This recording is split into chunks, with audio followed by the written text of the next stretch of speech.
back in, gosh, what was it, June, Jess? It was June 20th, 18th, thereabouts, somewhere. I've forgotten the date now, when we were discovering that there was a bill that was making its way quickly through the Senate. It went through very quickly. That you were working on the House side and trying to work to coalesce opponents to an amendment that had been added to House Bill 42 that was basically originally designed to promote access, but once the Senate had added their paragraph to it, was denying access to the shrimping industry. And I really want to thank you as a member of Coastal North Carolina for your outstanding service, to the extent that even other members of our delegation here in Eastern North Carolina, but other members in the House, made note of your hard work. So I just want to thank you, Pricey, for that. Thank you.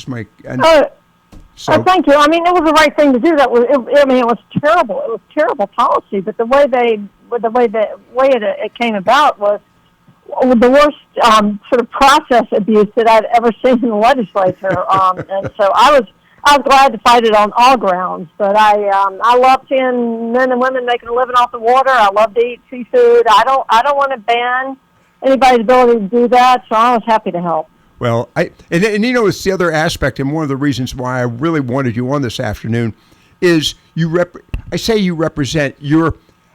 a representative of a Piedmont region of the state, and I contend, and I'll get your opinion and also our other guest, Jess Hawkins' opinion.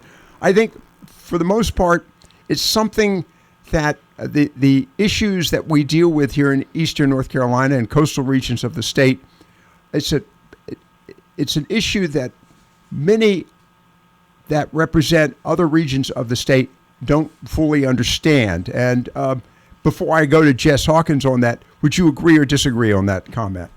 No, absolutely, I would. In fact, after the meeting, I was talking with several folks on how we can do a better job to educate us upland legislators on what these policies mean, and getting more education throughout the counties in the state that they kept raising today. I mean, we've got 80 other counties impacted that just aren't as educated on these issues. So, yes, very important. Yes. All right, I'm going to move to Jess Hawkins, who's here in the studio with us. And Jess, you have an eco tour company. You were with the Division of Marine Fisheries originally. Am I correct on that? Yes, Lockwood. I worked 30 years with the division and retired in 2006, and then I had the honor to being appointed to the Marine Fisheries Commission for a couple of years, and then I've taught fisheries conservation or fisheries ecology at Duke Marine Lab and NC State's Marine Lab. It's called CMAS, and so now I'm have a small ecotour business with a partner, Tony DeLuzio. It's called Crystal Coast Ecotours. Crystal Coast Ecotours. And, it's interesting, Pricey, I'm going to talk about Jess. When I saw him last year, we were talking about it. And I said, how busy are you? And he said, very busy. So it's a growing industry. We live in a wonderful place, just like Pricey wants to come here and visit. You and I are fortunate, Lockwood, to live here, and it's just we're mighty blessed with the water resources and the fisheries resources and the nice people. It's a nice community to raise your family. So yeah. Dirty little secret is Pricey is a property owner here in the area too. She's been coming back and forth for years, and we're seeing if we can't figure out a way to keep her here permanently. But Pricey, we'll talk about that in another time. All right. So Jess, let's talk about the situation I just mentioned a moment ago. The knowledge of what's taking place in coastal North Carolina and the fisheries industry, and how it's, if you will, filtering up or down to the legislature. What, to the extent that there would be this literally 48-hour endeavor in the Senate that would have shut down a major industry. And as a matter of fact, shrimping is the number one seafood product in North Carolina, is it not? Economically, yes, it's the most important economic seafood resource commercially in North Carolina. So the Senate proposed a bill, proposed an amendment to an existing bill that would have shut down. I'm saying that slowly. I mean, really, I've got to think about this. The Senate is going to proposes an amendment that would shut down one of those economically important fisheries in North Carolina with only 48 hours worth of any kind of review whatsoever. It was mind-boggling to me. It was very disheartening, Lockwood, and I'm so glad had people like Representative Harrison and our Representative Carnes and other representatives, Senator Hanig, Senator Sanderson, and Senator Brinson from Craven County, and they stood tall and stood firm, and the House caucus rejected that. So I really appreciate the efforts Representative Harrison did in terms of educating her fellow legislators. So what can be done to improve the education? Pricey was just talking about that. Representative Pricey Harrison with us, and again, you represent Piedmont region of the state, Pricey. But I want to get your opinion of this in a moment. But Jesse, what can be done to educate that region of the state?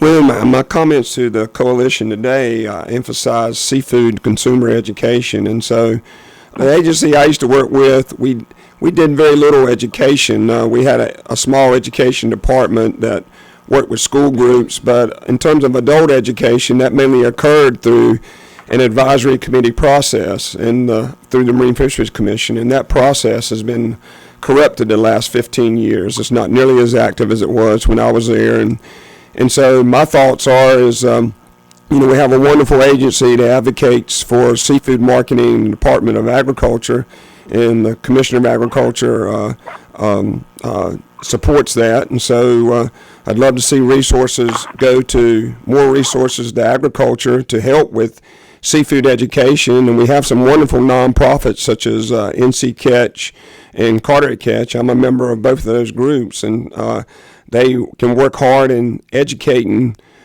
consumers and our leaders about seafood. And our university, I think, with the different studies that we have going on, hopefully we can do a better job of educating our leaders in that we are not a science-poor state. It's just how we use that science.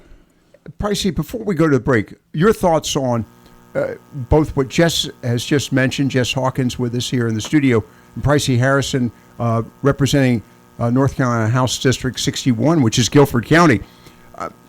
What, to your opinion, and of course you've been engaged in this, you travel, you visit here often, you have a great deal of knowledge, but what is your observation about, if you will, first and foremost, the lack of or the misconception that maybe members of the legislature have?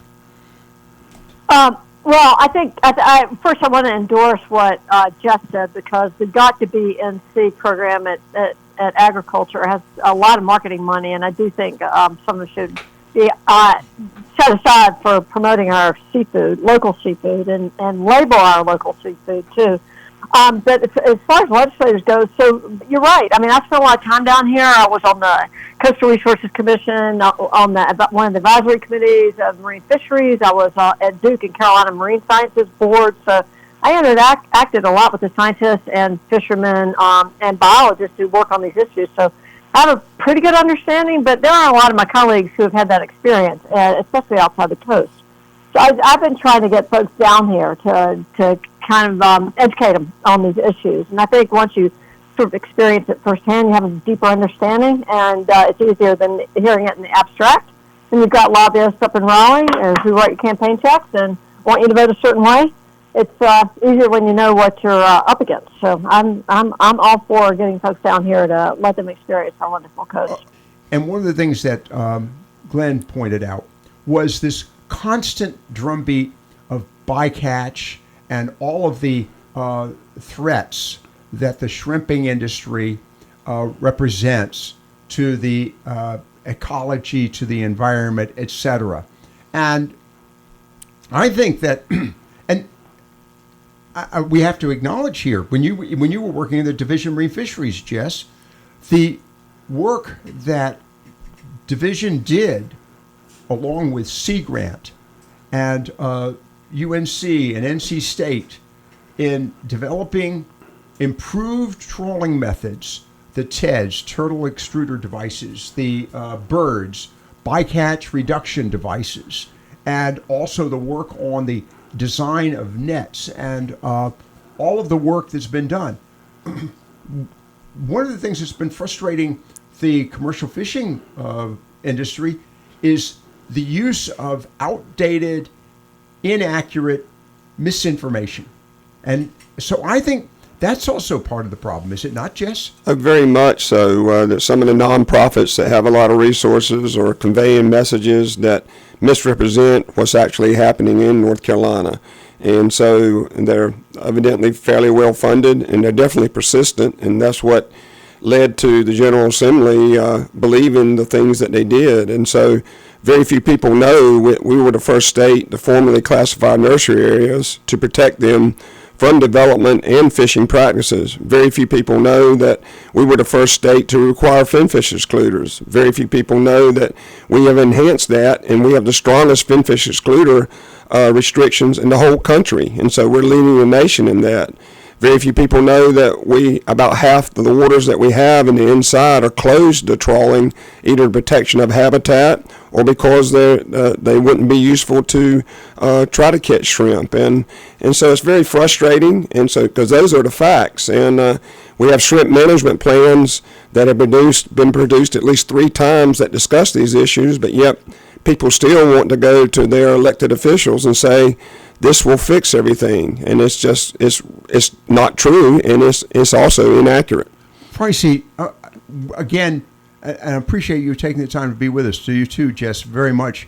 This is an important story. Of course, the coalition was meeting today in Carteret County. That's the reason why you all are here with me on the program. As we wrap it up, Pricey, to Jess's efforts to explain how we're leading the nation, what do we need to do with the members of the legislature? Because we've got to stop this now. It's getting out of hand, and it's getting to the point where it's destructive. What is your thought as we wrap things up? Well, so first of all, it's kind of an uneven playing field, because you've got these folks, men and women working on the water, who have to take a day off to come up to the legislature to explain to my colleagues what this means to them, when you have a couple of lobbyists for the recreational running around explaining things and not hearing, and my colleagues not hearing the other side. So it's really important, because that bycatch misinformation that was going around was very difficult to counter. And I just feel like it's hard when you have a short committee meeting to get all the input you need, when you limit the amount of time folks can speak, and it's hard because you have a bunch of commercial fishermen. Do they take the whole day off to come to Raleigh? It's not a short drive. I feel like the leadership and those who are on the committees that deal with these issues need to spend a little bit more time doing a deep dive on what these issues mean. But I understand that there's not going to be a lot of appetite for that in the Senate and Senate leadership, despite the fact that Bobby Hanig and Norm Sanderson and Senator Brinton have all been strong advocates for commercial fishing. It's just there's a resistance in the corner office over there that is making it difficult. And I think pushback. What happened in the legislative building, on that day that the caucus declined to hear the bill, was something I had never witnessed in my 20 years in the legislature. Just in terms of the grassroots effort to fight a really bad bill. And justice won, and all was right with the world that day. It was great, but I do think we just need for folks to really understand the economic impact, the environmental impact, the socioeconomic impact, the cultural heritage impact, all that. I think it's a big deep dive, and we don't have a lot of time to do it, and everybody's pretty myopic in terms of what we do there. So I do appreciate it. As we wrap it up, I want to thank Pricey Harrison again. House District 61, who's a regular visitor to our area, And I do appreciate your service, Pricey, on behalf of the fishing industry, and to Jess Hawkins. Jess, thanks for your time as well.